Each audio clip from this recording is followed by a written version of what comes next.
Welcome to the Earfluence podcast studio at Industrious in downtown Raleigh inside the Wells Fargo building. I'm your host for today, Jason Gillikin, and this is our ribbon cutting event. I'm so excited because we have 8 interviews that are short, 15 minutes. 4 of them are going to be with Industrious members. We have Austin Bowens from Ravi. We have Chris Hopkins from Evolution Recruitment Services. We have Hayley Rogers from VisionPoint Marketing. And we have David Shaner from Offline Media. Super excited for those. We also have Melissa Bessler and Matt Carlan from Industrious. And then 3 people who are going to give us tips on how startups can grow their businesses or learn from failures. So those are Mikaya Thurmond, who's a PR specialist, Tim McLoughlin, who's a venture capitalist, and our first guest today, who's going to talk about failure. His name is Marques Ogden. Hey, Marques, how's it going today? How you doing, Jason? Thanks for having me on, man. Man, I am so excited. You are a former NFL player. You are a 3-time best-selling author. Mm-hmm. You have a podcast called Get Authentic that's in the top 1% of all podcasts. Mm-hmm. And yet, I asked you on today to talk about failure. Mm-hmm. Can you take us back to, let's say, the end of your NFL career? Sure. Yeah. So after my NFL career was over, for about 6 months, I struggled immensely with transition. I had addiction issues. I had alcohol issues, painkiller issues, nightlife gambling, all these things, because I didn't really find a next phase of life beyond the gridiron. And as a result of that, I kind of lived what I call very shallow, unfulfilled, non-purpose-driven life. And it was really, really dark and deep. And it's interesting. I saw someone sent me a link saying the Surgeon General of our country said that now that COVID is kind of under control, per se, the next disease you have to look out for is loneliness. And that's what happened to me with football. I got very, very lonely, and I didn't have anybody to go and talk to. And that's where I kind of had my whole issues with depression and failure after the NFL. Oh, wow. Okay.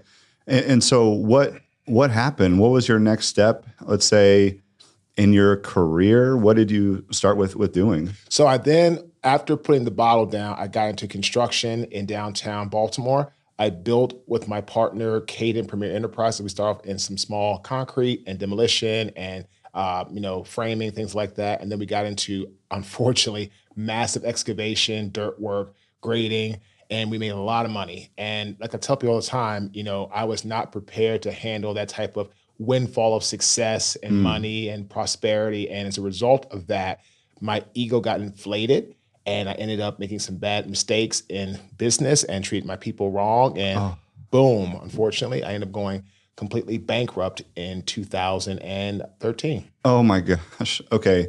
So you've already gone over one hurdle, which was addiction to a lot of different things. Mm-hmm. You're flying high, you're doing really well, and then all of a sudden bankruptcy. Mm-hmm. Yeah. I think that's with the startup life, there's kind of a roller coaster at all times. So a lot of people here in Industrious are founders, and there's a roller coaster of like, I'm doing amazing, and then it's like, oh crap, how do I make payroll? And I'm probably going to go bankrupt. Like, how are you dealing with those emotions at that time? Oh, it was hard because that's exactly what happened to me. 2011 to beginning of 2012, I was making 7 figures, clearing 7 figures, netting. Wow. And then the end of 2012, beginning of 2013, I couldn't make payroll.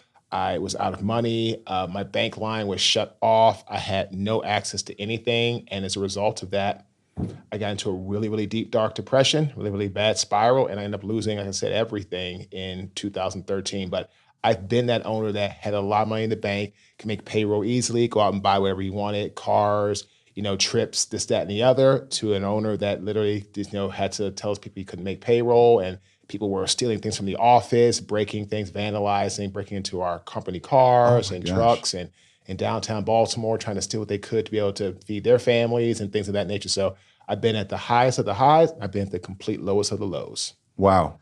Okay, so how do you deal with that from a mental health standpoint? So, at that time, it was just, I didn't really realize what was going on. And then when I got to Raleigh, after losing everything, I realized at that time I was full of anger. I was full of resentment. I was full of, playing victim mode. And unfortunately for me, I didn't have any accountability. But what happened is, after I had what's called my rock bottom moment, where somebody's trash and rotten meat and nasty garbage covered my body and skin and clothes, actually working in downtown Raleigh on Glenwood. I was a custodian working there in the mixed use office buildings at night. And I ended up having my rock bottom moment. And that was the time that I got my life back on track. And I started to move in a better direction. I became much more positive. I became much more focused. I became much more realizing, wow, you're the one that had the issue. So for me, I believe mental health clarity comes, you can say, hey, I made some mistakes, own them, fix them, move on. And so now today I'm a breakthrough specialist and mentor. I help people achieve massive breakthroughs in their life, personally and professionally, through keynote speaking, executive coaching, consulting, podcasting. I'm a brand ambassador. I'm a person of different businesses. I'm a 4-time best-selling author. So I've literally been able to help people break through in their personal and or their professional lives. Yeah. Well, let's talk about Industrious and startups and just giving advice to founders who are kind of struggling right now. What can they do if they're maybe not necessarily rock bottom, but what if they're struggling and dealing with depression? Maybe things aren't going nearly as well as they had hoped at this moment in their time. They're going to have to be around people who are going to lift them up. So like me, I have a phenomenal team of an internal manager, social media team. I just hired a VA. I have a guy that helps with trademark and patents, great bookkeeper, great accountant, all this type of stuff. And so what I've found is that if you're struggling with who you are, then go back to your why. I say your why helps you to re-identify your who. So if you're struggling, figure out why you started in the first place, right? Dig in there. Who are you now? Who do you want to be in, say, a week, 2 month, whatever? And then get people around you. And then if your product is not selling, look at what soft skills are you missing? Are you not being empathetic to people? Are you not being compassionate? Are you not outreaching to people? Like, are you not doing things that I call are really, really important to help you connect with others in that light? And so what happens is if you can really understand that, then things will start happening for you on a larger scale. Yeah. What about for founders who are going through bankruptcy, let's say, or they've got their failed startup? That's very depressing, obviously. Sure. How long did it take you to get past that? And any advice for somebody who has hit that point where they are bankrupt or it's a failed venture? What do they do? What they have to do is they have to understand that it's just part of the process. It's not the end result. So for me, my bankruptcy was catastrophic, home foreclosed on, both cars repossessed in the same day, no money, very few friends. I moved to Raleigh, I had $400 to my name. That's it. Wow. So if you're at that point, figure out what you can do to survive. Like I took a job as a custodian, a birthday party clown, doing football training. I did anything I could do to just pay the bills. And then figure out what is your passion, right? So again, in every failure, there's a lesson learned. So what I did when I lost everything in Caden, my construction company, I realized that my failure could help others maybe not hit rock bottom or not hit the type of failure moment or that catastrophic moment. So I said, okay, I can speak, I can coach, I can help inspire, I can consult. And what I did was I took my pain and made it my purpose. So again, if you're going through a bankruptcy, hard times, look, I've been there, I understand, it's not easy, but it's not over. Yeah. You gotta remember, it's not over, right? So you're the one that has to determine that, right? Great quote by Henry Ford. Whether you think you can or you think you can't, you're right. Whether you think you can or you think you can't, you're right. So your mindset is going to push you either towards getting back on track or it's going to push you to the dark side thing and victim mode and all that type of stuff. And you're never going to get where you want to go.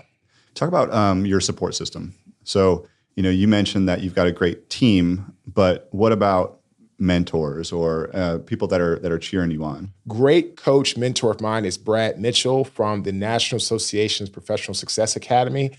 That program changed my life in 2018 at Penn State. It taught me how to utilize my football skills sets to be able to connect with people. It taught me how to utilize what I am as an individual to help figure out the soft skills. It taught me how to take football dialogue and be able to then take it and go out and speak to somebody else in the corporate America sector. As a result of that, it made us connect to people better. made us to relate to people better. And now we have a lot of business. Things are going on really, really well. And we're always moving forward, in that positive direction. That's awesome.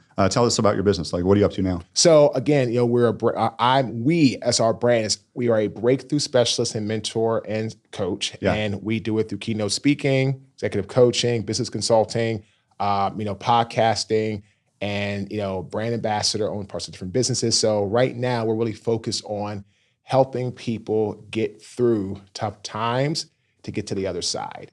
Nice. What so your podcast, Get Authentic with Marques Ogden, you've had some pretty big names on there. Sure. Who are some of the biggest names? I remember Brett Favre was on there. Who are some of the biggest names? Brett Favre was on there. We had Chef Robert Irvine from the Food Network on there. Oh, yeah. We interviewed Sugar Ray Leonard Jr., his dad, Sugar Ray Leonard Sr. He'll be coming out in a few weeks. We interviewed Dionne Warwick's son not that long ago. He was awesome. Yeah. We've interviewed Rashad Sugar Evans, UFC Hall of Famer. He was great. So again, but we also interview people that are business owners, that are leaders, that are trying to be a speaker, or story time coaches, or people that, we have one guy whose son passed away from alcohol poisoning, and he walked 1,450 miles to Montana to bury his son's ashes, and people that are into SEO, business, it doesn't matter. So the big names are great. But like I tell everybody, the big names bring more notoriety, but the people who are the everyday people that are just trying to get ahead, business leaders, again, same thing I am. They're the ones that reshare it. They're the ones that repurpose it. And those are the ones that help you really grow your numbers. So if you're trying to really launch a podcast, big names are great. They bring you a lot of attention, all that, but that's not it. And also, you have to also get people to do something that a lot of people don't do. Get people to leave you a 5-star rating. Yeah, that's true. Because ratings are going to drive up your show's popularity more than you realize. Yep, that's true. Everybody listen to Marques Ogden's podcast, Get Authentic. Give him a 5-star review. Give the Earfluence podcast a 5-star review. Marques, how can our listeners and viewers connect with you? They can go to our website, www.marques, MARQUES, Ogden, OGDEN.com. Shoot me an email, marques@marquesogden.com. Connect with us, hit us up. We're all about, good people. We're all about people that want to, get ahead in life. We're about people that want to help others, that want to be inspired. So again, reach out to us. We're on social. Marques Ogden's pretty much everywhere: LinkedIn, Instagram, Facebook. TikTok is at Marques Ogden 7171. Reach out to us, and we'd love to connect with you. Awesome, Marques. Thank you so much for coming on the show today. Thanks for having me. I appreciate it, Jason.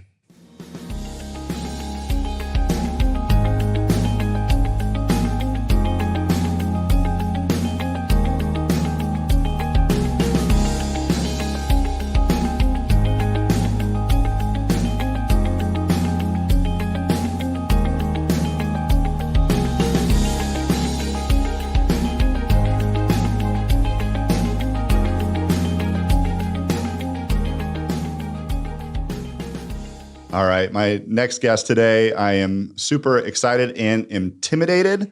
I'm not intimidated because she's a Harvard graduate. I've known Harvard graduates before.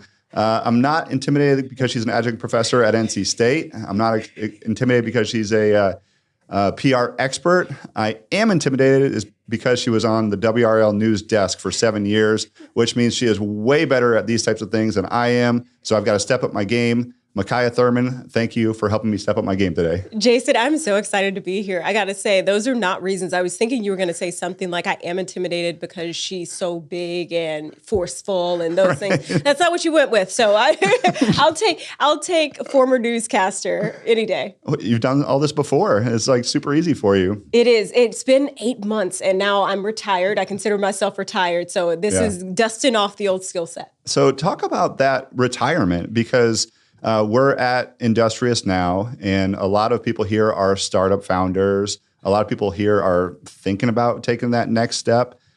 Starting a company is difficult. Taking that next step in your career is really difficult. How did you come to that conclusion? Talk about your thought process in stepping off the anchor desk and doing something completely different. And I know you know this. When you know, you know. And there's just this like gut reaction that you have. I'm a person of faith, so it was a God thing for me where the timing happened, doors open, but it's scary. I never want to sugarcoat it and pretend like, all the angels descended on me. And it was terrifying. This idea of this thing I went to school for, got a master's degree in, and have done for 10 years. years. I'm now going to pivot and move into PR. But what I've learned is that journalism and PR are from the same family. And in fact, being a news anchor for so long, no one knows messaging better than I do. And so when companies come to me now and say, how do I tell my story? I'm like, listen, this is the part that we have to really finesse versus this other part that you may think is cool, but really we really need to wait or table it for later. Yeah, that's so smart. Like, when did you come to the point though where you're like, okay, yes, I am happy I did this? Instantly. Oh, wow. Okay, so we're talking quality of life, right? So many people don't know this. When you're a morning news anchor, you wake up at 3 a.m. I did that for 7 years. That's too early. So if anyone asks me why I left, I'm like, literally, if that's the only reason, totally fine. But wait, what's your strategy there? Do you go to bed at like 9? Do you take naps? 9, like, what do you? 6 p.m. 6 p.m. Okay. Every day, and was comfortable doing that. And I knew instantly that I was making a better decision for myself, for my family. I was missing weddings. I was missing birthdays. And at some point, the opportunity cost was too great. So I knew quality of life. I knew I was making an impact, and I knew I was able to tell positive stories and not the kinds of things that we see on the news today, which already it energized me. Yeah. Let's talk about PR. Tell the audience what you do now.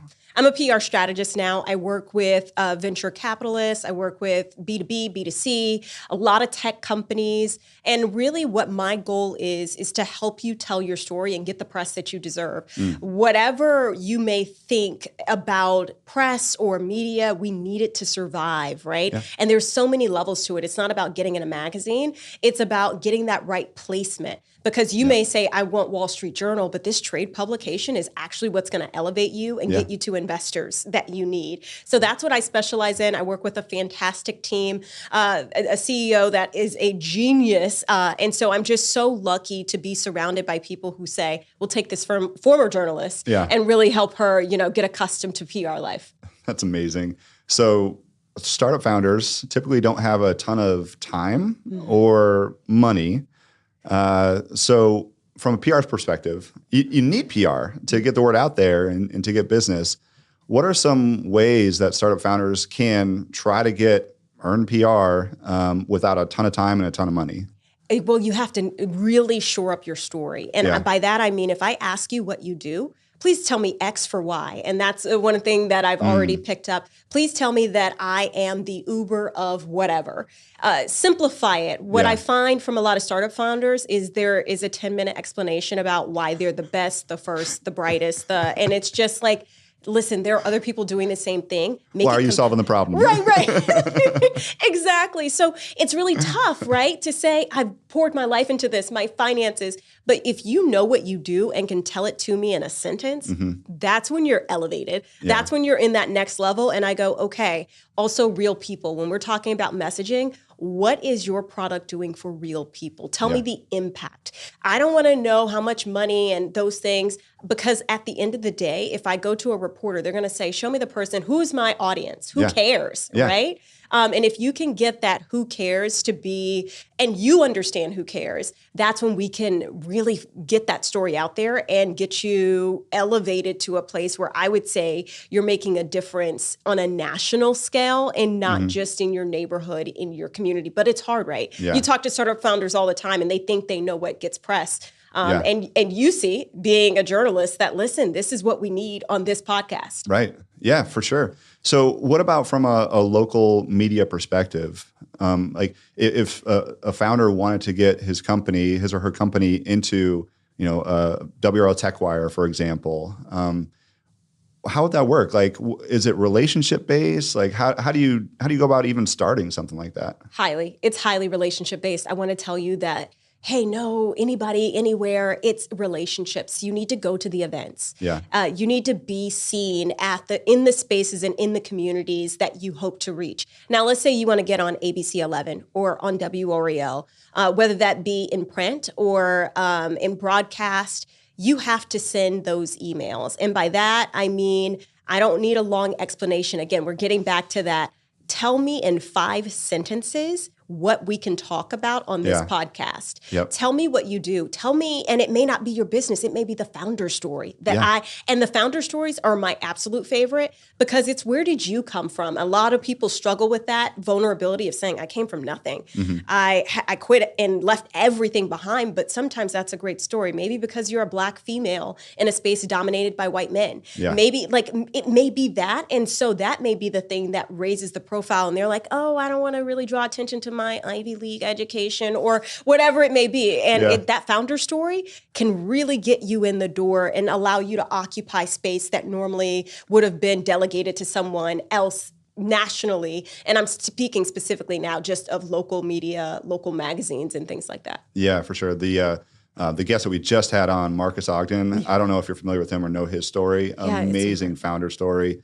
He was bankrupt in 2013. I think he hit rock bottom twice, basically. And he was millionaire, doing great, and then fast forward a few years, he is a custodian and a clown at birthday parties and everything because he had lost everything. Wow. And that story in itself is just amazing.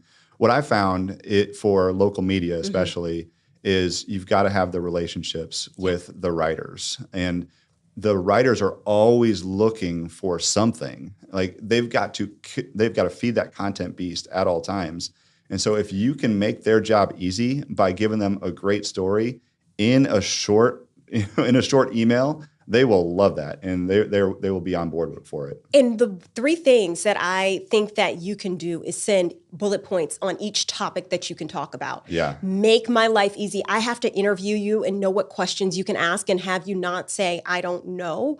Tell them, hey, for instance, I can talk about this industry. I can talk about what's next and how AI is implicating things in this arena. I think that sending those 3 bullet points when you send it to a reporter makes my job easy of thinking, okay, this is where I'm going to place you. Yeah. Easy peasy. Yep. How do you get connected to like national types of publications, either for what you do as a PR agent or for a founder? It's really hard, and it's amazing to me when I hear founder XYZ saying, get me in New York Times. And I'm like, with what? You have to, because as a PR person, I can burn relationships if I'm sending crap stories. So it's really important that we have that foundation and that relationship where you're PR to client and you can say, listen, we got to come sharper than that. So when it comes to national media, what I find is engagement on social media and their LinkedIn. Most reporters are tweeting. Don't just show up in their email inbox. Yeah. Say, your puppy looks so cute. Comment on a couple different photos. And after a while, it's like, why do I know that name? When it pops up in the inbox.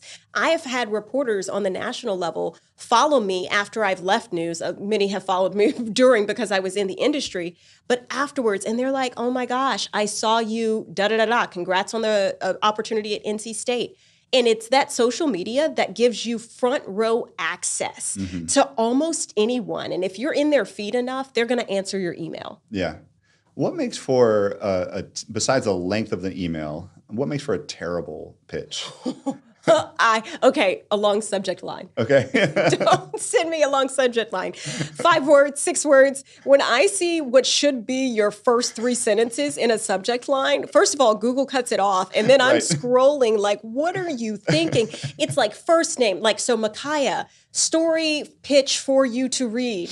Idea about, and you sit there and you're like, oh my gosh, make it stop. You're laughing because you get them all the time. Yes. I know you do. And you're like, how about you just say podcast guest, founder who saved the world? Like something super simple. You have tears in your eyes because you're laughing so hard. You've got to give me like 2 sentences in like a short subject line and then 2 sentences. And then if you want to give me the TLDR version, cool. But odds are I'm not going to read that part. I keep scrolling. Yeah. And it just makes me say, if you can't tell me your story in an email, it's going to waste my time to try to get you to shore it up in a 5-minute interview. And so I think really finessing that idea of the elevator speech. Yeah. Some people used to call it elevator. Now it's escalator. It's even short. Yeah. Yeah. So it might be max 10, 15 seconds that you need to be able to say what you do. Yeah. These are some great tips, Mikaya. How can our listeners, how can our viewers connect with you? Big thing is I'm on social media, Mikaya Thurmond. I'm literally the only Mikaya in the world. So it's Mikaya. Thank you to my parents for that. And once you type in that part, the rest will come up, Mikaya Thurmond on all platforms. Awesome. Thank you so much for joining us, Mikaya. Awesome. Thanks, Jason.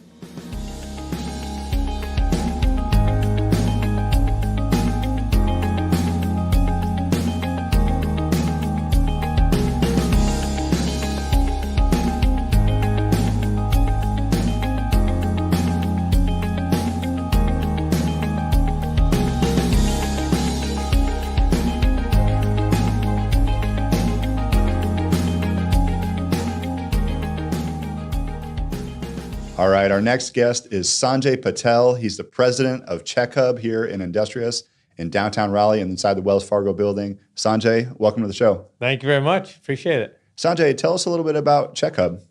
Yeah, Chekhub is a B2B SaaS company, software company. We focus on helping organizations in mission critical telecom, primarily in the field service space, to help drive clarity and efficiency through the organization, to help really down to the field tech worker, help them really be more efficient at their job, help them be able to do jobs that are bigger than their skill set. So it really helps companies all the way around. That's awesome. So what's the story? Like, how did it start? So founded by John Trout, serial entrepreneur.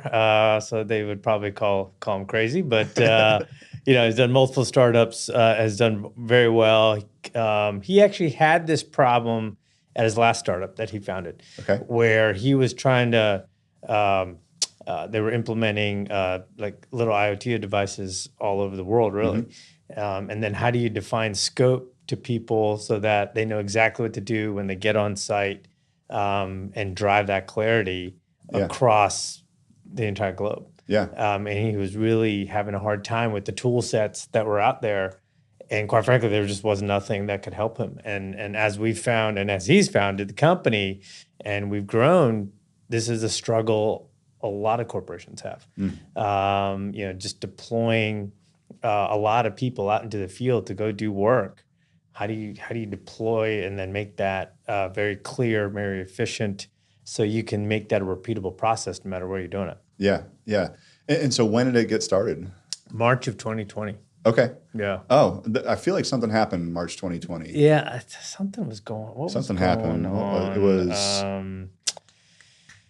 global pandemic. Yes, that's right. I knew it was right on the tip of my tongue. But yeah. It's kind of funny. I mean, well, not funny. After the pandemic was a very difficult situation, but I think it was founded like literally a week before the global shutdown. Oh my gosh. So interesting times. John was the first to tell us that through these kinds of situations, right? The global pandemic, the financial disaster of 08, 09, this is where innovation really starts to happen. It's true. And so he actually pushed the team to move faster. Because he saw an opportunity where, hey, that pandemic, although a lot of people were at home, things still had to get done. People were watching Netflix, people were ordering things from Amazon, but so that global infrastructure still needed to keep moving forward. Yeah.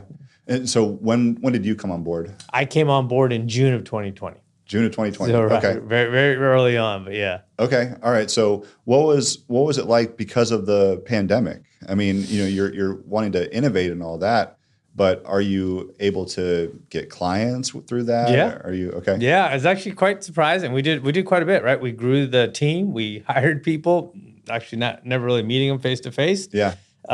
We got customers without meeting them face to face. We raised capital without meeting investors face to face. So wow. I think the whole world figured out how to do that. Yeah. But yeah, we were able to do all the things that a company would do, just doing it remotely. I mean, I remember we flew in the entire engineering team like in the summer of I think it was 21. And it dawned on me for the first time, like I had not really met a lot of these people face to face. So, but yeah, no, we were able to, under John's leadership, really kind of launch the company and grow and hire people and get people excited about the company and get customers on board, get them on the product, and really all doing it virtually. That's amazing. Talk about your raise.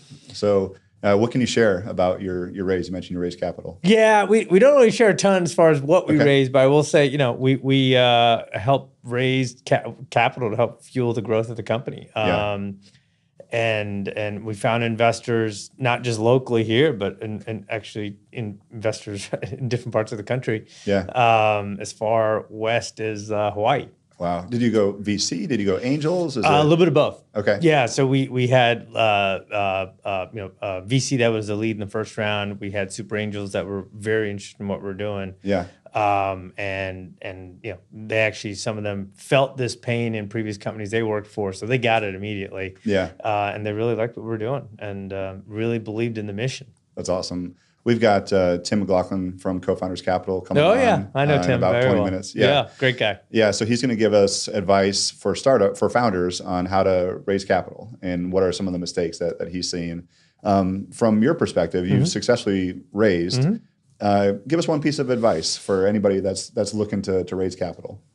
Yeah, I would say, kind of really do a hard look at, what you need the money for. Yeah. What milestones are you trying to achieve with that capital? Yeah.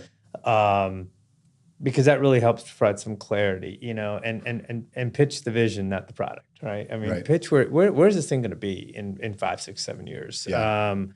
And people get really excited about that, but then, this raise will get us to this moment, to this milestone, and then because that helps us really drive clarity into, I understand what you want to do with the money, with the capital, and I think that's worked really well for us. We're very a capital efficient organization, I'd say. So, and I think that's because this is John's third go, this is my third go. Yeah. As far as how we actually go look for capital and find the right partner. Yeah. Just don't look for the check. What is not only what the money's going to do, but that capital partner. Are they the people you want to potentially be working with? Will they make good board members? Well, it's beyond the cash. It's really also how are they going to help you achieve your vision? Yeah, no, that's really great advice.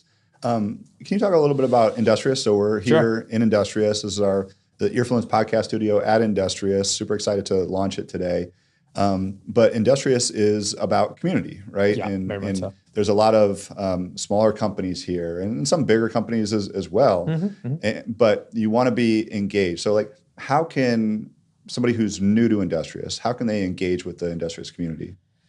Yeah, I'd say, look, it's a great place. We've been here, obviously, unfortunately, this location, I think, opened during the pandemic. So they had a hard go at the beginning. I think we were one of the first in-person clients that they had. And first of all, Matt's great. The whole staff's great. Yep.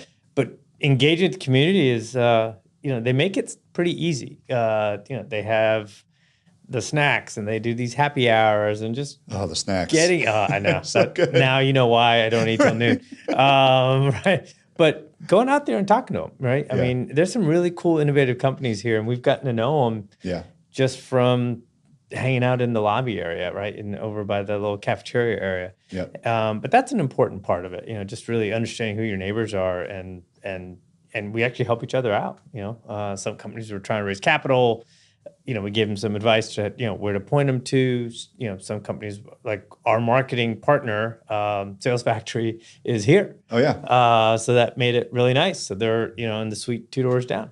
Oh, that's huge. Yeah, so I think you'll find it's just a really nice open community. They do try to get people engaged. Obviously, it was tough during the pandemic because nobody wanted to really engage, but that's really opening up now. Yeah. So how many of your team members are here versus throughout the country? How many are remote? We have more remote than we do here, but we're definitely trying to grow some folks here, right? Yeah. I mean, we have about 8 people here in Raleigh, but more external. Yeah. How many are on your team now? We have total, well north of 20. Probably now close to almost 30. Yeah. Congratulations. Yeah, thanks. So we have more remote, and that's just a function of, I think trying to get the best athlete, right? But we would like to grow here in Raleigh. So cool. Yeah. Well, Sanjay, thank you so much for coming on the show. How can our listeners and viewers connect with you and connect with Chekhub?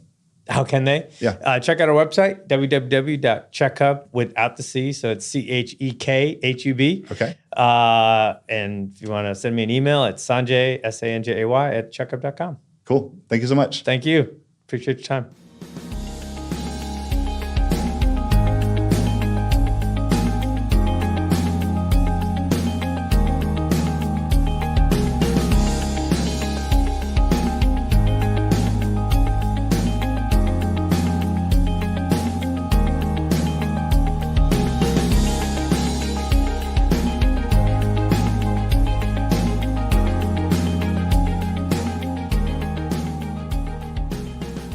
All right, our next guest is Chris Hopkins. He's the Vice President of the United States Market at Evolution Recruitment. Chris Hopkins, I'm so excited to have this conversation today.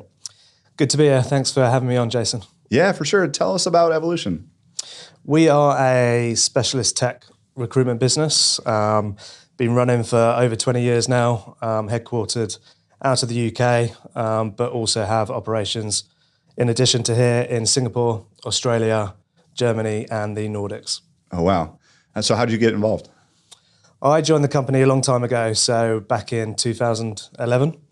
So I set up and then built out the Evolution business across Singapore initially, and then the APAC region. And then I relocated to Raleigh just over a year ago with my family from Singapore. Oh, wow. So why Raleigh? Was there already a United States location? Or No, this is our first location. As I said, we work in tech, so we wanted to be based in a tech hub.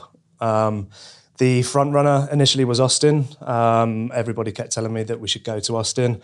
And by about the time the 10th person told me you should go to Austin, I thought maybe we should look at some alternative locations. So I was doing some research, and there was an article about the level of VC funding in tech in North Carolina increasing at quite a rate, and that piqued my interest, and things went from there. And after visiting both Raleigh and Austin, I settled on Raleigh, and I'm pleased. Yeah. I'm pleased we chose Raleigh. Yeah, that's amazing. Now, Raleigh is a very competitive market, especially for jobs. Yep. All right, so we've got Red Hat here, we've got Google here, Meta's here, there's other companies coming. And as a startup founder, and a lot of companies here, a lot of people here are startup founders at Industrious. I mean, how can the little people compete with the big people when it comes to recruiting and finding the right talent? Good question. Probably not on dollars and cents is the first thing to point out, but I think there's other ways to engage with the candidate pool. So first and foremost, having a very clear EVP, your employee value proposition, and what the company stands for, what it offers, and the vision in terms of where the business wants to go get to. Let's tap on that for just a second. EVP, employee value proposition. Yep. Does that simply mean like the mission of it, or is it like what the employee stands to gain from this? Like how do you classify that? Yeah, so the mission is part of it. Yeah. The culture, what it's going to be like working there. Mm-hmm. I think you want to kind of have clarity around that, so that you're ultimately hiring the right people. People have got a good understanding of the business that they're ultimately joining, and then if there is a good mutual fit there, they should ultimately stay there for a decent length of time and give that company longevity, which is what everybody's looking for when they hire people. Yeah. I think, working at a Google, a Meta, a Red Hat is very different to working in a startup. So it's making sure that people are aware of that going into that company, but also in the other companies, you might be just a number. Whereas I think in a startup, particularly in the early stages, as it grows, you can ultimately be, even as an engineer, a fundamental part of that journey and how that business grows. So there's a lot to be gained from working in a startup environment, but it's going to be challenging, and people need to be aware of that. What advice can you give for how to find the right people? Is it LinkedIn? Is it Indeed? Like, is it networking? Like, how do you go about doing that? Well, my boss would probably kill me if I didn't say work with somebody like ourselves. Yeah, of course. I think obviously a startup's probably not going to have a strong brand in the market at that point in time. So the way that we engage with a startup would be to try and understand that EVP, probably put together some marketing material, collateral around that, whether it be videos, articles, some content that we could then go to market and engage with candidates to pique their interest, to compensate ultimately for the fact that maybe the brand is not where it might be 3 to 5 years down the road. Yeah. So I think that would be my advice. But of course, if they want to go about the recruitment piece themselves, then the obvious channels are going to be your LinkedIn, your platforms like that. But at the same time, it's not just the ability to find people; it's the time aspect, and then it's the engagement piece and trying to ensure that you're speaking to the right candidates, etc. So that's obviously where we can come in and add value. Yeah, one thing that I found is you've got to recruit even when you're not ready to hire. So you've got to meet people. You've got to network. You've got to think about, when we are ready to hire, I want this person on my team. And I've got a pretty good relationship with that person already. Yeah, like people don't come along at certain times on a conveyor belt. So I think, for ourselves, for example, since we landed in Raleigh, I've constantly been trying to find and hire good, experienced recruiters to join the team and give us a platform for growth. And as and when we find people, we will ultimately hire them. So, I agree. I think kind of making sure that you're constantly proactively trying to find the best talent is the best way to go about it, because, as you said, you're going to be nurturing relationships that might come to fruition further down the road, and be in a position maybe to pull the trigger straight away when you do need to hire. So I couldn't agree more on that front. Yeah, definitely. Let's talk about Industrious and engaging in the community here. How long have you all been here at Industrious? So I've been here since I landed, so just over a year ago. Okay. We love it here. I was looking for a location that was in downtown for a couple of reasons. First and foremost, in terms of the catchment area geographically to hire people from. It gives us the ability to go northeast, south and west. And then secondly, I wanted to be in an area where there's good restaurants, good bars for us to go out and enjoy each other's company out of hours. See, now you're trying to recruit for Evolution. You're like, come work with us. Yeah, exactly. And then the space here is great. Matt, who runs the centres, great to work with, and he's very amenable and happy to help in any way he can, which makes things easier. The guys that work for me, if you ask them that same question, they'd probably just talk about the food, the snacks, being brutally honest. But we love it here. So if they can continue to accommodate us as we continue to grow, then I don't see any reason to get our own space for the foreseeable. Yeah. So besides the snacks, how do you engage with the other members here? Yeah, it's kind of it's a co-working space, so it gives you opportunities to spark up conversations with other founders, business owners, and understand their business, what they do, and just see if there might be a way that we can help each other. Yeah. Everybody's kind of going through a similar journey, so the more we can help each other, the better. Okay. So talk about your team. Like, how big is your team here, and how big is your team globally? Globally, we're up to about 160, 170 people. Wow. In the locations I mentioned earlier. Here, there's 4 of us, all experienced recruiters, as I said, with a 5th set to join. And then the plan is to build out teams underneath each of the 4 people that are going to be working alongside myself through the rest of the year. So yeah. All right. Awesome. So thank you so much for coming on. For our viewers and listeners who are looking to potentially find people on their teams, or if anybody's interested in working with Evolution, how can they connect with you? Well, I'm on LinkedIn 24/7 because I work in recruitment. So you can find me there, or my email address is chris.hopkins@evolutionjobs.us. Awesome. Thank you so much for coming on the show, Chris. Thanks for having me on. Pleasure. Awesome.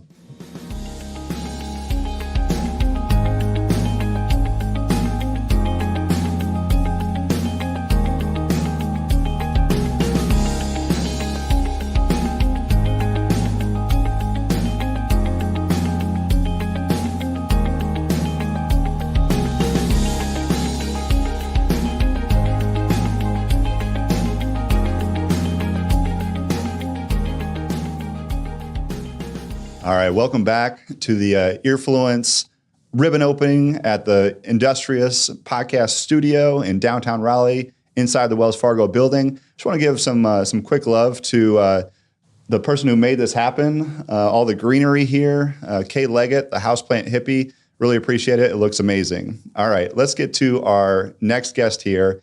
He's going to give us tips on how startup founders can try to raise capital. He is in the venture capital space. His name is Tim McLoughlin. He's a Harvard grad, a hockey player, and has helped raise something like $100 million. I don't know. We'll get into that, but it's a lot of money.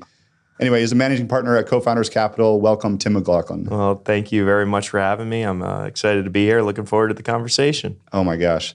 So was I right? Is it something like $100 million? Just south of $100 million. There's some different reporting requirements you got to do once you get over $100 million. So, yeah. Okay. But between the co-founders capital family, including the founding partner, David Gardner, we've raised about $95 million. So, wow. yeah. Okay. So tell us about what you do, what your thesis is for co-founders. So we are investing in very early stage B2B software companies, primarily in North Carolina, but across the Southeast. So early stage for us can mean anything from pre-revenue to just at revenue. So we like to say that nothing's too early for us to start talking with founders. A lot of venture capitalists you see are going to tell you that they want something later, more mature, more traction. But we want to start talking to founders and CEOs of these early stage companies as early as possible. Yeah. But very early, so North Carolina, Southeast B2B software companies is what we're looking for. Okay. And so how many investments are you making in a given year? So the last couple of years have been a bit of outliers, Yeah. and we backed off our investment pace a little bit. But traditionally, we've been making 4 to 6 investments a year since about 2015. So Yeah. got about 33 companies now that we've invested in, and got a couple more that hopefully we'll be announcing in the next couple of weeks. Wow. So pre-seed or pre-revenue, and you're only writing 4 to 6 checks a year.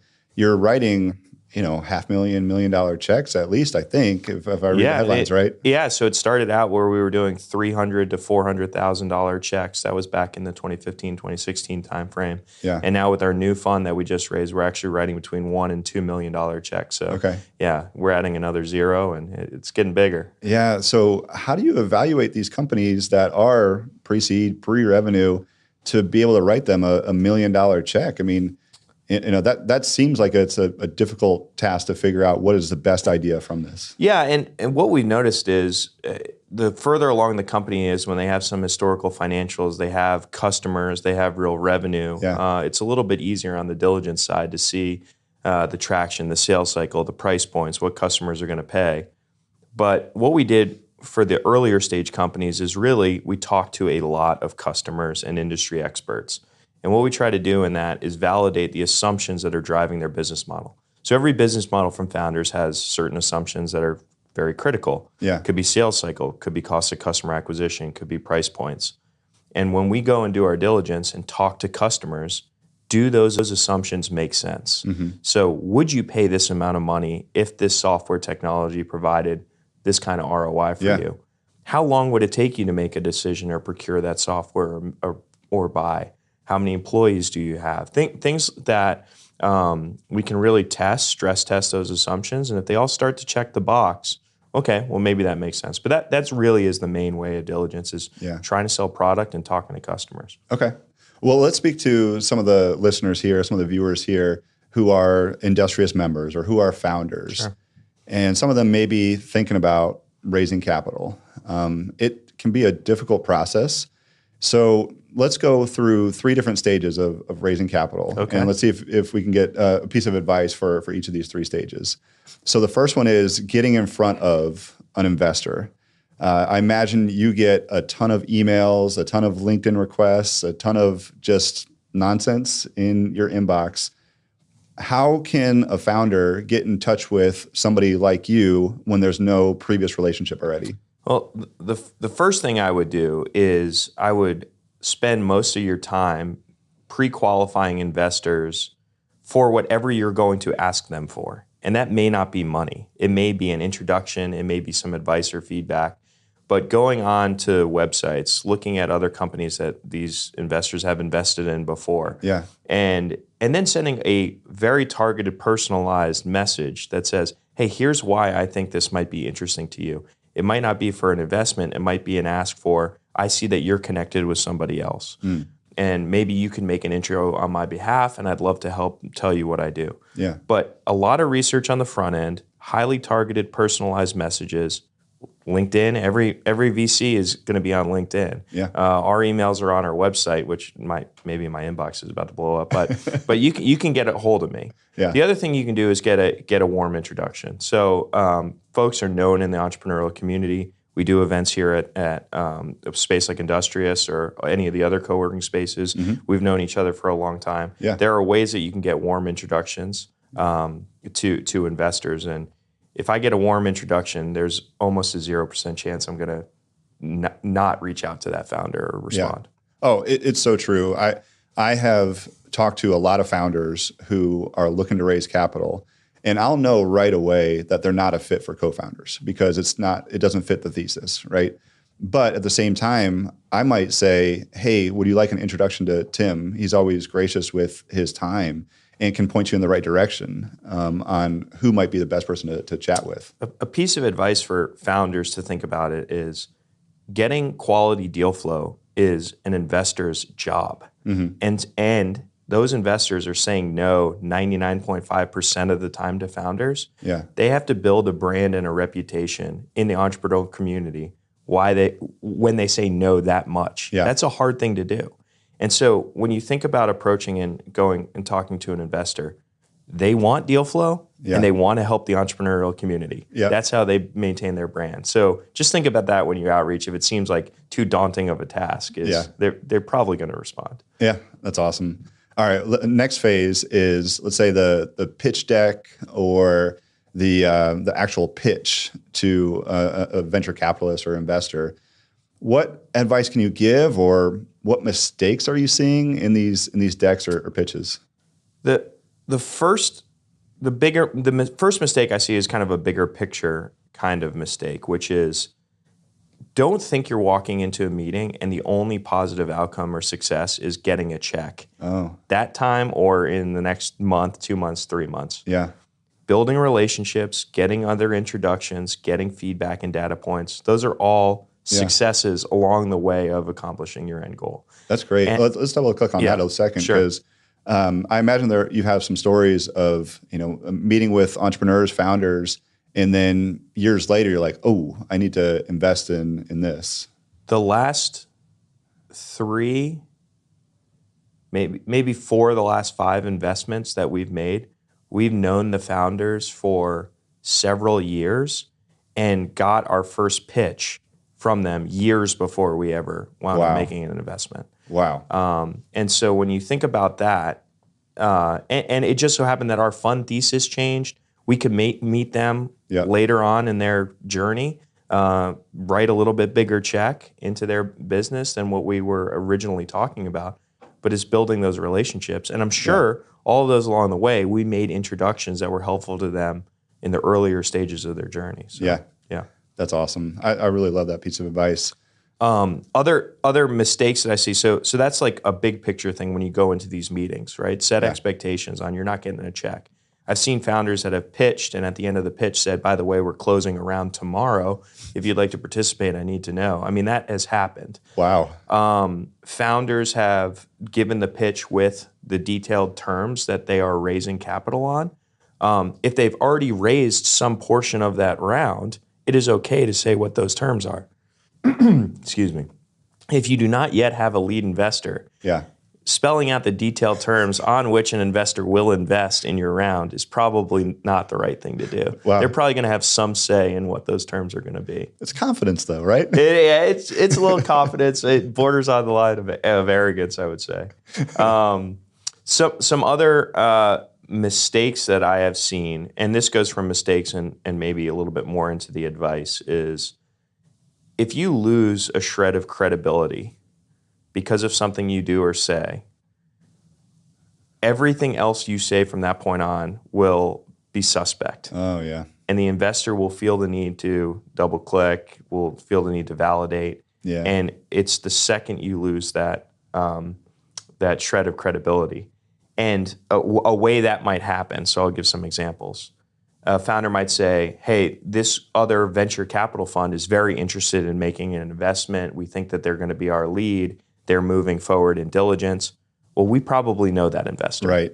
And then when we reach out and they say, wait, which company are you talking about? That deal's dead. Dead, right? I know you want to create a sense of urgency and show there's some demand for the investment. Yeah. But that's a big no-no. Putting advisors, putting board members, employees on your as part of your team that we may know are not that involved or working that hard or that knowledgeable about your business. That's a big mistake. And so it's this balance of showing like we're further along than we are and losing credibility at the same time. Yeah. And so when I pivot into a piece of advice, which is entrepreneurs always need to build their story up. Do not let an investor tear your story down. Example I always give, and I use this a lot, is don't say you have 20 customers and then have me, the VC, say, well, how many of them are paying? Right. And you say, well, only 2 of them are paying. The rest of them are just beta testers. Or, well, you don't have 20 customers, and I just tore your story down. If instead you said, we have 2 fully paid customers, 18 beta testers that we hope are going to convert, and so we think that we might have 20 in the next couple months. That's you different. just built your story up. And now I'm even more excited than I was before. Yeah. So, yeah. That's great. All right, we only have a couple minutes here, but the third phase is, let's say, due diligence. You've got a letter of intent out. You want to make an investment. What can the founder look for there, and what advice can you give for a founder as they're going through the due diligence process? Yeah, so a couple things, and this is, you hear the same kind of pieces of feedback all the time, so I'll give maybe a deeper layer of advice to some founders here on this side. So some pieces of advice are, do your diligence on the investor. So they've made investments before. Talk to their founders. What were they like as investors? How were they helpful? How were they not helpful? How were they invasive in the business? And then you'll know better how to leverage that investor going forward. If you're raising from an institutional fund, you can ask an institutional fund, being a venture capitalist or a family office, someone that does this professionally. You could ask questions like, where are we in your fund life cycle? Like, for example, we have a 10-year fund life cycle. So in 10 years, I would like return of capital to go back to our investors. Yeah. So where are you in that journey? Does that only give you 5 years until I'm expecting a return? Does it give you 8 years? What a great question. Another question founders should be asking is, how much reserve capital would you have for us? Yeah. How many other portfolio companies are you supporting? Do those numbers add up and make sense? Our third fund is $50 million. If I told 25 founders that I have $5 million in reserve capital for them, that's not accurate. Right. And so you have to start digging, and it'll give you some expectations and some next level questions to be asking the investors. Oh, this is awesome. What great pieces of advice. Tim, I'm sorry we're so short on time here, but thank you so much for coming on the show today. I love it. How can our viewers and listeners connect with you? I occasionally will go through LinkedIn and catch up with some folks, but my email address is probably the best way to do it. And you can go on a little journey to find my email address. And if you can't figure it out or can't find it, then that's your first test. That maybe it might not be worth it, but LinkedIn or website, you'll be able to find me. Awesome. Thanks so much, Tim. Yep, great.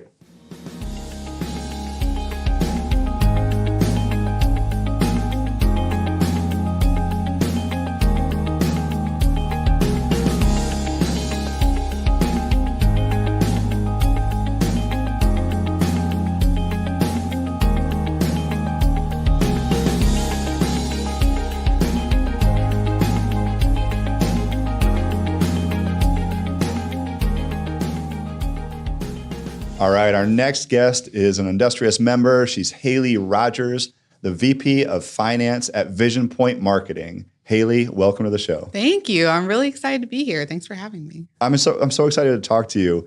Tell us a little bit about VisionPoint Marketing.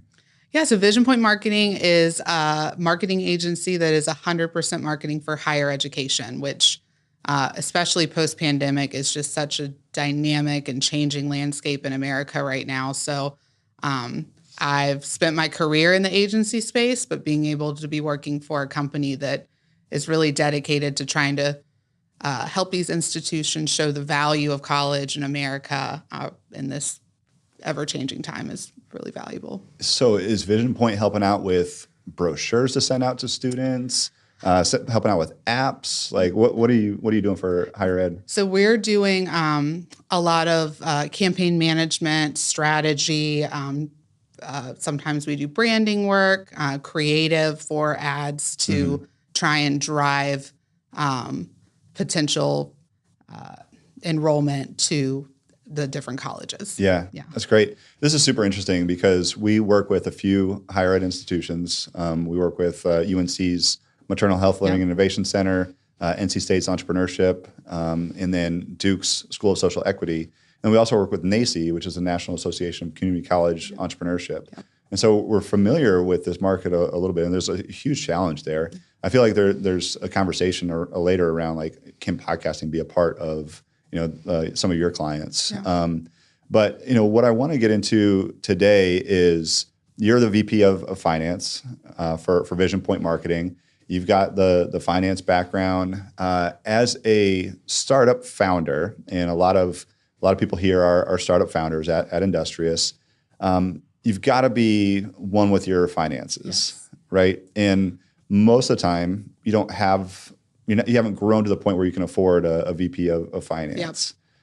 So my question to you, Hayley, is what should founders be doing from a financial standpoint to make sure that they're on top of their books, on top of their game, and that they're making the right financial decisions? That's a broad question, but any tips that you can give? Yeah, no, I mean, my career, I've basically been the first financial hire of every company that I've been a part of. So to be able to see the need at any given point when you're ready for a VP of finance to really like build those financial systems is critical. But until you get to that point, I think that founders are the experts in their business. They are the experts in the how, they're the experts in the what. And I mean, and it's a grind as a founder, and you get caught in those day-to-day details of just moving through the business and doing the best you can with the services or products you're providing. And I think what I would really, I think it's easy to say, I'm not a finance person, I'm not a numbers person. So like, you get overwhelmed just even thinking about it. But whether you're outsourcing your accounting or doing it yourself, if you can, I would really recommend to founders that you are taking the time, at least quarterly, but ideally monthly, to really pause, assess like what your KPIs are, what your key performance indicators are in the success of your business, whether that be your margins or anything, to take the time to pause and like spend some time with your financials, really hear what they're telling you, because they're a really important quantitative piece of your business, which can then lead you to know which levers to pull for future success. So they give you a current state, and then they really can tell you the right ways to move in the tactile ways in your business. Yeah. So what kind of KPIs are we looking at? I mean, they're going to be different for every business. I mean, of course, your margins are critical. Being able to know when it makes sense to outsource work, when it makes sense to have an employee, being able to see, something might feel like a full-time job, but then when you really get into the ins and outs of what a day-to-day would look like for a person that you think you need on board, it might actually make sense. I heard something the other day in a HR conference that I went to, that like 60% of the workforce right now is like open to and doing freelancing. So in a world that's changing so much, where people are open to these freelancing opportunities, are there ways to bring in contractors to help you in certain areas where you don't need a full-time employee? So really assessing what you're spending things on and how that's contributing to your top line. Because if it's not, then that's overhead, and is it working for you? Yeah, that's really smart. All right, so you come in for all your positions. You come in and you're the first finance person. Now, my guess is that you inherited messes in every one of these. Just speaking as a founder, like you probably, if I had a VP of finance come on board, they would be like, "What are you doing?" Like, is that the No case? judgment, no judgment. Yeah. Usually I come in and there's typically just a lot of low-hanging fruit. Again, Yeah. I mean, these founders are busy. You're usually hiring other executives before your VP of finance. So you're just focused on other things. And I think that because people often aren't numbers people or are overwhelmed by that, they forget that it goes past the finances. It's really like the systems and operations underneath getting to the right finances. Like, how is your chart of accounts laid out? Are your numbers even telling you what they should be telling you? Yeah. And so it's really like building the foundation of the accounting system so that you can actually use that to analyze your business. And I think that that often that gets overlooked, or you look at like a very basic 101 model of what you're supposed to be doing. And when you can get a finance person in there to really tell you, like, here are the KPIs for your business, here are the systems that are going to build the right data for you to have that, then it'll like open your world wide open. Yeah. Wow. So some founders want to build their companies to one day sell them. Yep. And how do you advise on that as the VP of finance? Like, how do you advise on, making sure that you have the margins, or, focus on EBITDA? And I don't even know. Like, these are just words that I'm saying that I took a finance class one time, right? I mean, you have to know the value prop of your business. And when it comes to M&A, like, you have to know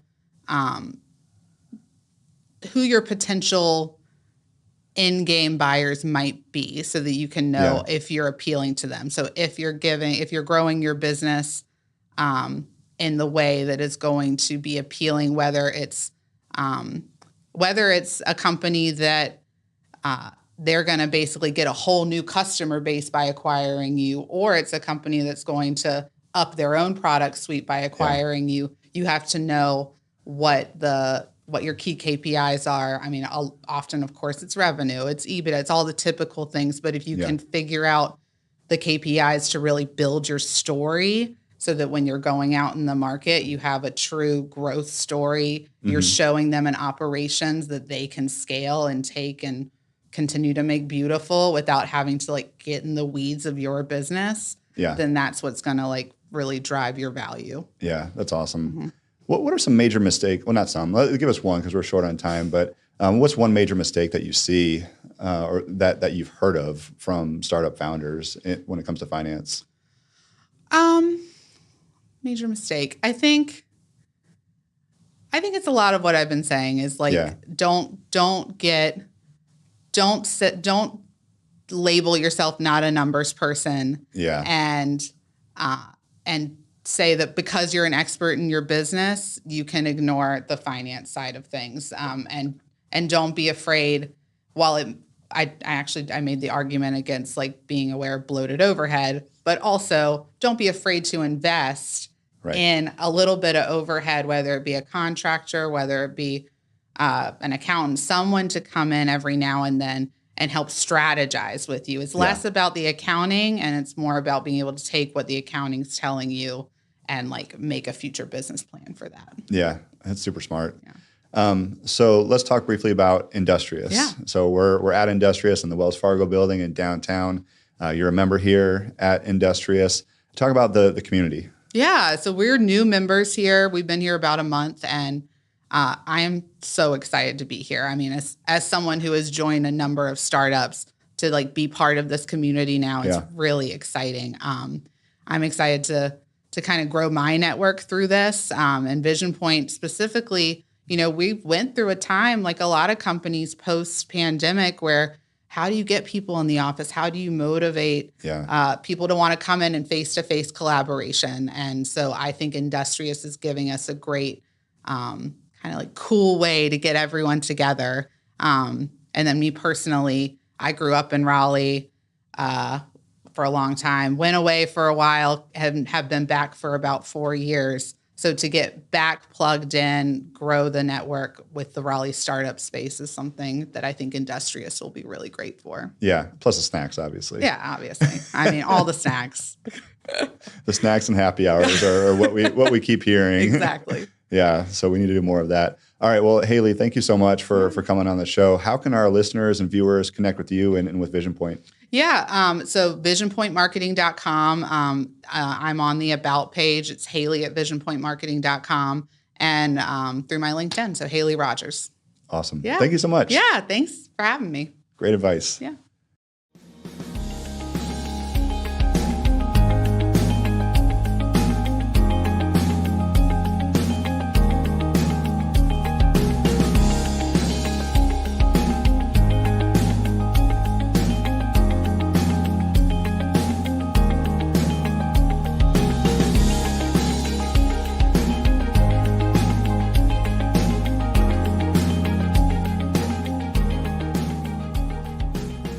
Welcome back to the Earfluence podcast studio in Industrious in the Wells Fargo building in downtown Raleigh. We are so excited today to have Matt Carlan and Melissa Bessler from Industrious joining us. Matt, Melissa, how are you? Doing great. Thanks for having us. Oh my gosh, I am just so excited for this because this is our ribbon cutting event. This is our new podcast studio. Now, Melissa, you run about 30 Industriouses throughout the Midwest and Southeast. Is that about right? Correct. Anything from Indiana down to the tip of Florida and Miami. Awesome. And Matt, you run the show here at the Industrious Wells Fargo. That is correct. Okay, cool. So let's talk about community first before we get into the why for the podcast studio. So, Matt, for this particular location, what are some strategies for people that are joining Industrious to make sure that they're involved in this community? So I think what I look to do with all of the members is introduce them to the community at large. I want to, one, make everyone feel welcome, but at the same time also feel like they're coming on and joining more of a office family rather than just getting an office. I want people to come out and participate and have the conversations when they're getting coffee. So we go for a little more seamless, introduce you to your neighbor down the hall while you're both getting coffee. Yeah. This is what Jason does. This is what Sarah does. Have you guys met? Right. And just try to build that sense of family within the four walls of this office space. Yeah. Yeah, I mean, what I've noticed is I asked you right away, can I take a meeting in this main lobby area? And you're like, absolutely. Make sure you take the meetings in the main lobby area. And that's always a great way to just start to meet people from doing that. Absolutely. So I think the thing I love the most about co-working in general is that you're not confined to these four walls here. Mm-hmm. We have tons of common spaces. We have phone rooms. We have everywhere that you can possibly sit. The courtyard outside even. Take your meetings wherever you feel comfortable having them. That's what it's set up to be so that you're not just confined to your desk, but this entire space is your office. Yeah. Everything's an extension of your office, which is definitely different. Well, at people's homes, you certainly have different rooms, but you can also entertain and host meetings with your team or someone externally for your company too. Yeah. So what have you seen in the 30 plus locations? What's working amazing? Like what are some of the strategies? I mean, definitely the organic networking when Matt is talking about. I think especially post-pandemic, everyone's looking to belong or connect to people, but they're not looking for the forced networking event maybe necessarily that they previously have gone to. And then I also think what's really working is meetings. People are hosting meetings in different ways. Yeah. Like, people aren't necessarily always in the office 5 days a week, which is totally fine for us. And they might be hosting larger meetings or team activities. I know Matt has hosted special happy hours for teams if it's their maybe hub day for a company. So I think that's really, people are embracing how to use offices in different ways and how people work as well. And I think Industrious allows the flexibility of that too. Yeah. Talk about the happy hours more. The happy hours more. Like today is May the 4th. So, and also the day before Cinco de Mayo. So we are doing a combined happy hour of May the 4th be with you and Cinco de Mayo. So our partner, Umbrella Dry Bar, is doing non-alcoholic strawberry margaritas, and I'm making lightsaber shots for happy hour. Really? And we try to have fun and do things that maybe aren't what you would see normally, but something that's going to bring you out of your office and like Melissa said, that organic networking, that meet your neighbor, that hang out, have fun. The office space isn't just a place to work. You should enjoy coming here. And that's what my job is to make sure you have a great time when you come to work. Wow. What's in a lightsaber shot? That's kind of a trade secret. I can't really share Special that. recipe. Is the Matt trade secret or an Industrious trade secret? More of a Training manual? Okay, got it. Oh, that's awesome. And then, one thing I've noticed too, and everybody's said that we've interviewed so far, is the snacks. The snacks are incredible. Yeah. Everybody loves the snacks. That is something I never have to worry about. Yeah. That's what somebody asked me. They're like, "Did you put something out that people don't like?" I'm like, "I promise you, if I put it out, people are going to eat it. They're going to love it." And the point for Industrious to always have these amenities is not just to give people food and beverage, but it's also to fuel them. The more that you can have right at your fingertips. I mean, I know for myself, if I'm running between Zoom calls or if you guys are running between a podcast, being able to grab something, barbecue lentil crisp or whatever they are now, it's this is actually full of protein I can eat and I'm not sitting in my office starving. Yeah. And it's that energy boost that actually helps me be more productive, which sure, the happy hours is an exciting part, but it's also to get you to be energized a little bit and not take away from being productive at your office either. Yeah. There was some peanut butter bar that I grabbed yesterday, in addition to the 3 cookies. But let's talk about the peanut butter bar that looked like it was healthy. And I was like, I've never seen this before. And I just kind of grabbed it and ate it. It was amazing. Yeah. And you didn't have to worry about not having lunch. Yeah. Well, also because of the 3 cookies. Anyway, let's talk about the podcast space. Sure. So Earfluence, we're super excited to work with Industrious here and partner on this podcast space. So what was interesting about a podcast space? So for me personally in this space, I thought a podcast space made the most sense. One, because of demand. We've had so many members and have so many members now that do podcasts on their own. I have a couple members that were here this morning. Chris, he does a podcast and he's been doing it out of a conference room since they joined. Yeah. And so once a week he goes and sits by himself in the conference room, and it just makes so much more sense to have the amenities that your members need and that are attractive to people who are looking for office space. Yeah. Since we announced this, I've had so many people that had no idea they had a podcast, were connected to a podcast that are like, how's it going to work? How can I get into the podcast studio? This is exactly what I need. Yeah. I think even outside of podcasts, because of the pandemic and how people have changed the way they work, there's a digital aspect to almost every business, and everyone needs to record something. So even if they're not doing a podcast, people have said ooh, I do need to record this for a training, for a class that I'm hosting, anything like that. And so people have really been interested of being able to be a part of this. I had one this morning that said to me, ooh, can we record our updates that we release to our whole company? And I'm like, absolutely, you can. Yeah. Yeah, for sure. Anytime that you want great quality audio or video, this is a perfect spot for it. Whether it's a webinar, whether it is a podcast, whether it's a video series, whatever is important to you, this is just a great place to do it. Shoot, I lost my train of thought on that. But, let's talk about how it'll work. So this, as I understand, will be available to Industrious members, correct? Correct. Okay. So we have a platform that we call our member portal, where our members can go on and see the activities for the space, but more importantly to this, can reserve conference rooms. So we've built the studio out as a room that they can reserve hourly, just like they would a conference room. Right. Yeah. So free for Industrious members. Right. And then from our perspective at Earfluence, what we're going to make sure that they do is get trained up on how to use the equipment, because it can look a little intimidating, right? Certainly. So we've got... I would have no idea how to use this. I wouldn't even begin to know what to do here. It's simple. So our team will go ahead and train up the members on how to use it. And then after that, they can go ahead and make sure that they are able to reserve the rooms. And they're, and of course, will be available for any tech support.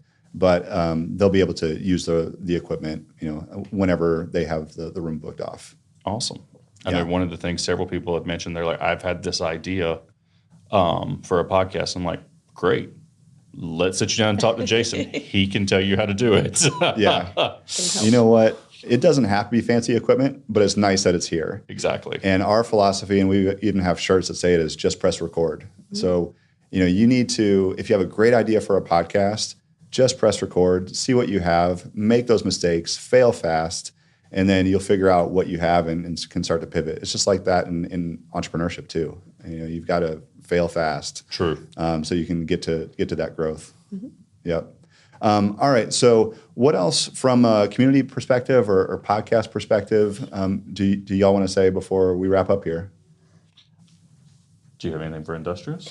I would just say, like, also to that point of like the failing fast, I think the good thing with Industrious is also that we're flexible membership. So people can start with a smaller office, or if they're just starting with their podcast, they could have a single day kind of membership that they would utilize and then could grow their company. And you can also scale in different ways as needed too. So there's that flexibility. So you can always try different things here, and it's not just one size fits all.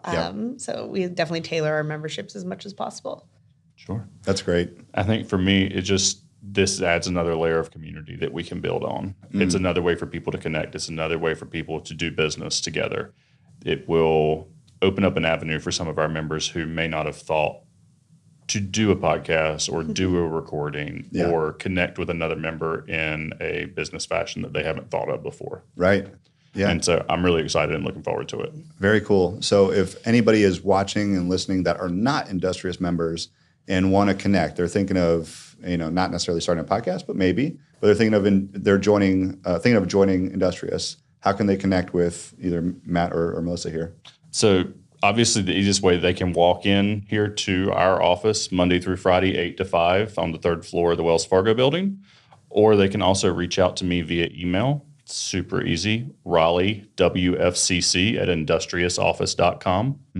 And I would love to show people around, show them the podcast studio, and kind of treat them to the Industrious experience and what we're all about here.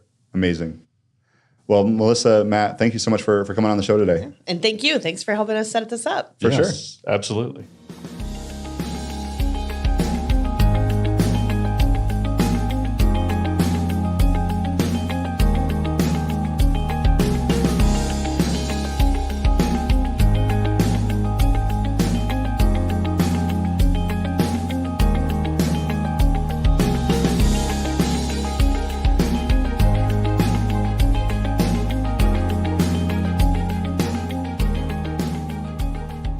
All right, welcome back to the Earfluence studio at Industrious in downtown Raleigh, inside the Wells Fargo building. I am so excited right now because we have on a guest that's made some noise in the Raleigh community, in the Industrious community. He is David Shaner of Offline Media. David, what's happening?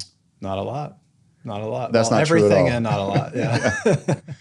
That is not true at all. I keep seeing you in the news. I've seen so much about what Offline is doing. So congratulations on your success so far. Thank you. Yeah, we've been pretty visible the last maybe 6 to 9 months. Yeah. So for those of us that for anybody listening and watching that's been living under a rock and hasn't heard of Offline Media, can you tell us about the company? Yeah, so we have a consumer subscription business, and we describe it as a restaurant club. So the elevator pitch for people that have never heard of it is that everybody has a list of restaurants that they wish they went to. Yeah.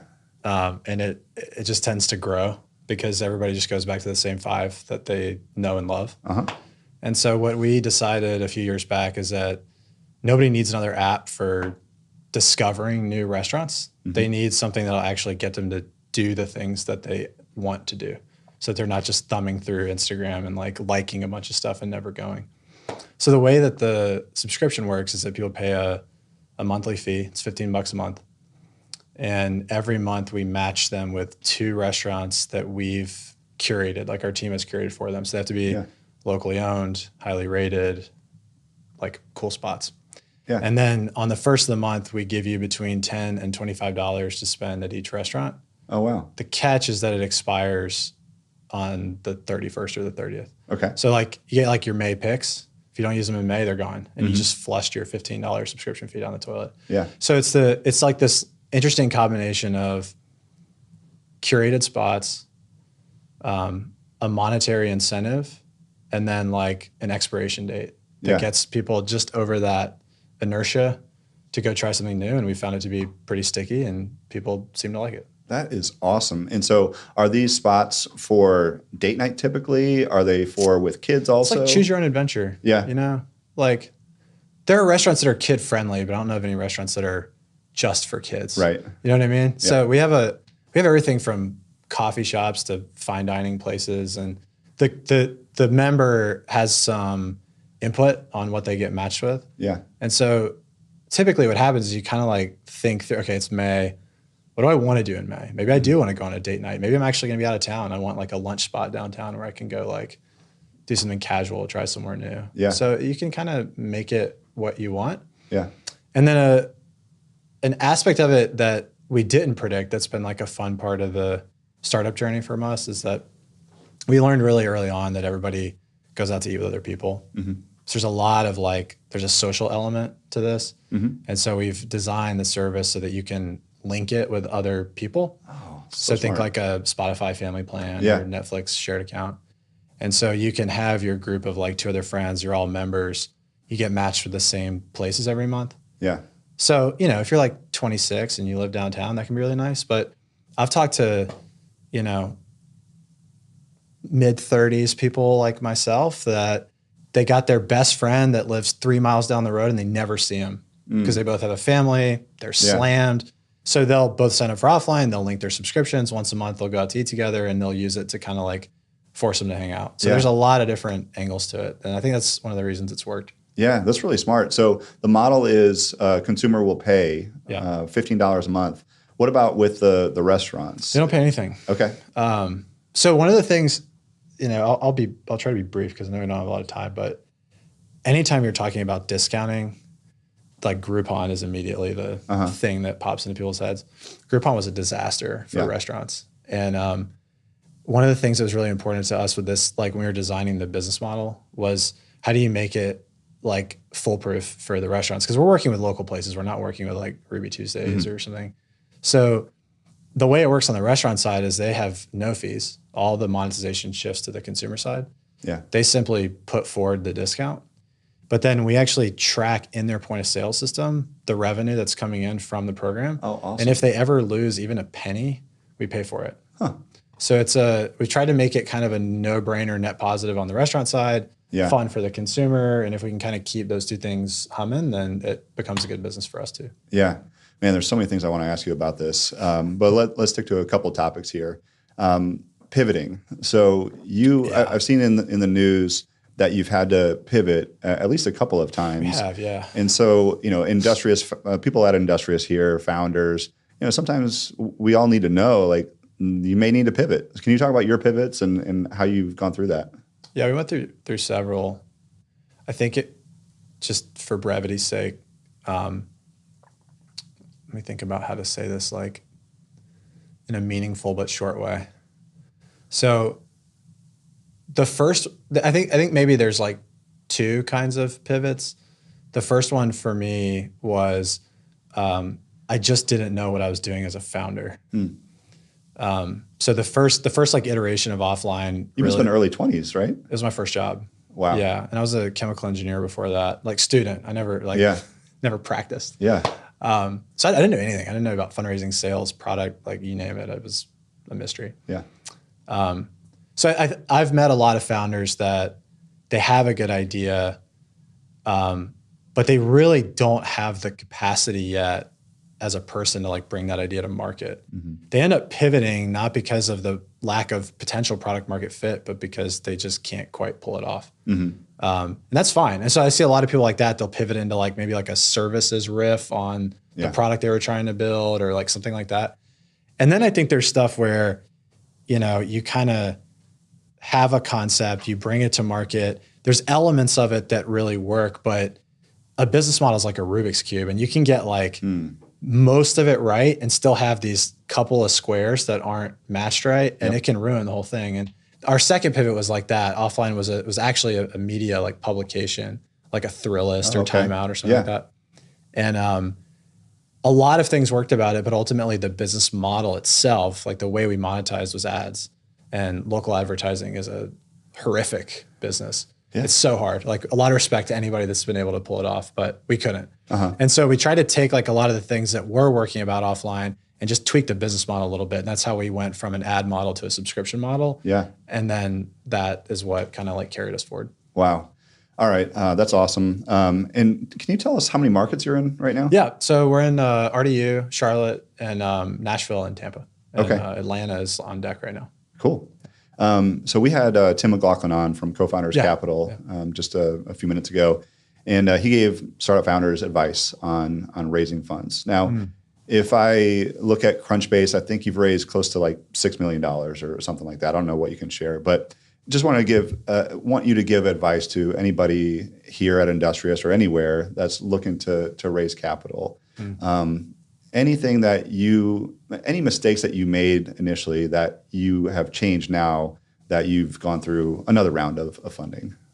I think the biggest difference for me now is just having a lot more perspective about how many different ways there are to fund a company and what are the pros and cons of each way. And it's like, which ways are a fit for your company?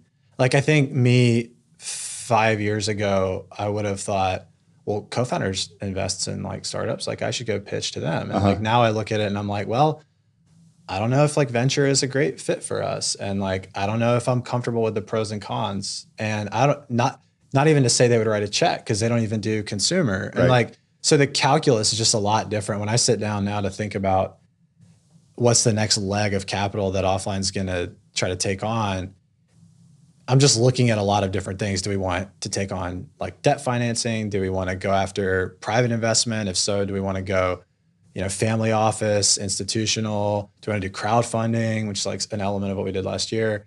So it's just perspective now. I think a lot of times if you haven't raised money before, it all kind of seems like it's like this big blob of stuff, like raise money. It's just like a big like nebulous thing. Yeah. And I think over time you just start to see there's a lot of like nuances to it. And so I think there's no universal right answer for who you should raise money from, how much you should raise. You got to make it contextual to the company that you have in the stage that you're at. Yeah, and I think as you're starting out, you've got to have those conversations anyway to learn. Like that's true. Even if co-founders is not the right path because you're B2C and they're all B2B. We'll still have that conversation and have that practice and get those reps in. But that's smart that you know who's a fit and who's not a fit right away. Yeah. Talk about Industrious. So we're at Industrious in the Wells Fargo building. You're a member here. Can you talk about advice for, let's say, new members in being involved in this Industrious community? Get to know Matt really well. Yeah. I mean, for this location, he's the beating heart. Yeah. But I think my favorite part about Industrious is that it's got that feeling of like you're here with local Raleigh companies, but then you have the portability because with Offline, we're touching down in Nashville, we're touching down in Tampa, we're touching down in Charlotte. And it's been so incredibly seamless for us to be able to get in touch with that location and say, hey, we're going to be there. We're going to be there this date, this time. We need like this conference room or this co-working area. And they just have it for us. And so I think Industrious does a really good job of like localizing the experience, but also giving you the benefits of that national network that they have. And we've really taken advantage of that. Yeah, that's awesome. Well, David, how can our listeners, our viewers connect with you and Offline? I think the gateway drug is probably our Instagram account. The gateway drug. I would just look that up and give it a follow. And if you like what you see there, you can consider becoming a member. Okay. But it's like at the very least, you'll see some really cool stuff to eat. And when you realize you're falling into that trap of like, I'm not actually going to these places, then you can become a subscriber. Yeah. So, all right, I've got to ask, what's your favorite place that Offline has told you about? Well, in the phase of life that I'm in now, I would probably say Wilson's in 5 Points because you've got the little bullpen. Like you have like it's like a place to eat, but also to just let your kids off their leash. This is by Linwood, is that right? Yeah. You know what I'm talking about. There's like that corridor of like children and dogs. Mm-hmm. Yeah. Oh, that's great. Yep. Well, David, thank you so much for joining us today. Thanks. This is a fun conversation. Look forward to talking more. All right. Thanks, David.